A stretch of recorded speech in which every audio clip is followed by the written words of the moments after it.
Hi, this is Scott Garibay, and today we're going to talk about Dungeons and Dragons, and we're specifically going to talk about Spelljammer Adventures in Space and how it has unquestionably, undebatably um, broken game balance for Dungeons and Dragons 5th edition. All right, so let's talk about this. Now, to me, my focus in Dungeons and Dragons is narrative. It's really never mechanical. Mechanics are very important and they're fun, very important, and they bring a lot of joy to the game. I think I'd say that.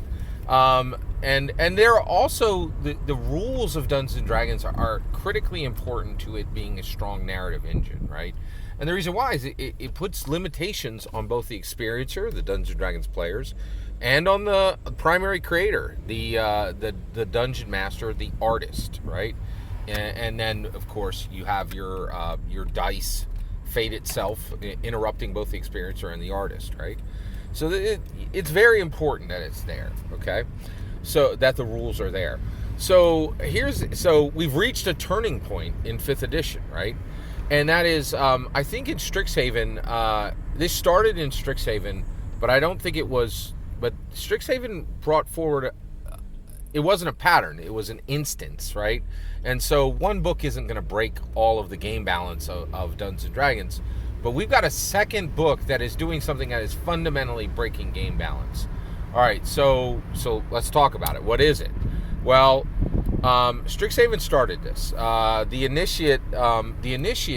Strixhaven Initiate feat, absolutely, the Strixhaven Initiate was oh yeah, this gets sticky. Going to Strixhaven is a background, right, for your character. You really need to understand that you're going to, Strixhaven is the first time we really got a situation where backgrounds were really.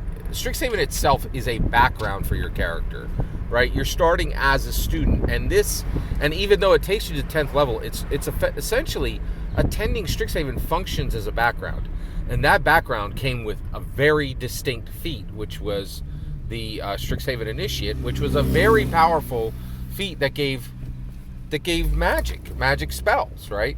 Now here we are with Spelljammer Adventures in Space, and it has two backgrounds, both that give feats.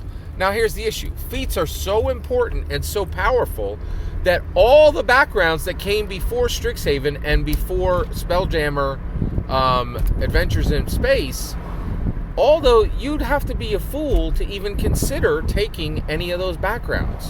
It doesn't make any sense to take them, because if you have any mind for mechanical, you're never going to take a background that doesn't give a feat when there is a background that does give a feat, right? And so this breaks game balance, and it means that any mechanical player going forward is going to struggle to make sure that they have a Strixhaven a Strixhaven degree, right? Which will come with Strixhaven Initiate, which is a major feat, right? And or they will have a Spelljammer background, which will give them a feat which is way more powerful than anything that we've had previously. It's very important to understand that, right? So the reality is, this really has fundamentally broken game balance. So let's talk about this.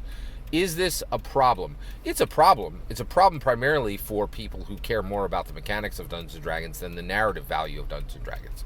So it's really not a problem for me at all. I also don't think this is a problem in any way for any skilled dungeon master. Any skilled dungeon master is going to be able to fix game balance in their game very easily, because they've been given the powers of a deity in their world and within the game space to easily adjust balance and get it fixed. It's not a problem in any way for any strong dungeon masters.